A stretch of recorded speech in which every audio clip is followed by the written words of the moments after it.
সেটা হচ্ছে, তুমি কি জানো মাঝে মধ্যে আমরা নিজেরাই নিজের পায়ে কোড়াল দিই।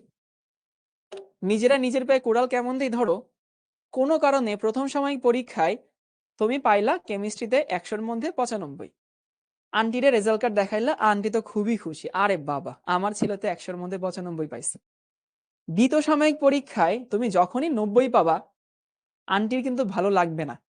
যদিও 90 স্টিল অনেক গুড নাম্বার, এটা জোস নাম্বার, কিন্তু আন্টির তো মাথায় এক্সপেকটেশন আছে যে আমার ছেলে তো 100-তে 95 পাইছিল গত বছর, এইবার তার একটু বেশি পাবে।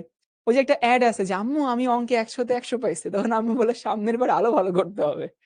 তো ছেলে তখন নাকা বকা দিয়ে তাকায় আছে যে সামনের বার আরো ভালো কেমনে করবো, আমি তো 100-র মধ্যে 100-ই পাইছি। তো যেটা হয়, এই যে তুমি যে বেশি ভালো, এটাই না তোমার জন্য বিপদের হয়ে যায় মাঝে মধ্যে। মানে দেখবা যে হয়তো সেটা হয়, ফ্যামিলিতে হয়, সমাজে হয়, যে বেশি ভালো তার প্রতি মানুষের এক্সপেকটেশন বেশি। এখন তোমরা যেটা করো, শাওন ভাইয়া তো বলে দিছে যে এই প্রথম বেস্ট যেটা, এটা প্রথমে লিখতে হবে।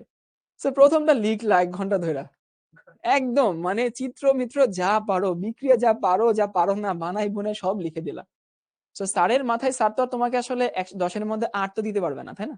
8 তো দিতে পারবেই না, বা 8 না হোক 9 দিল ধরো তোমাকে, 10 তো দিতে পারছে না, বা 11 তো দিতে পারছে না।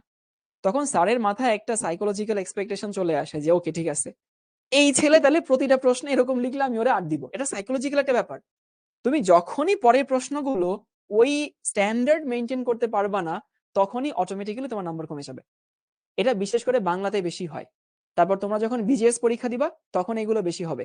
যে তুমি নিজেই একটা এত সুন্দর করে লিখছো, স্যারের মাথায় একটা সাইকোলজিক্যাল এক্সপেকটেশন চলে আসছে যে পরেরটাও তাইলে এই ছেলে এরকম ভাবে লিখবে, এবং এরকম লিখলে আমি ওরা 8 দিব। তো যখন এরকম হবে না, তখনই তোমার 8-এর মধ্যে 7 দিয়ে রাখবে। সেটা কিন্তু তুমি নিজের বিপদ ডেকে আনছো। তো চেষ্টা করবা সবগুলো প্রশ্নের স্ট্যান্ডার্ড যেন সমান হয়, অবা অন্তত কাছাকাছি হয়।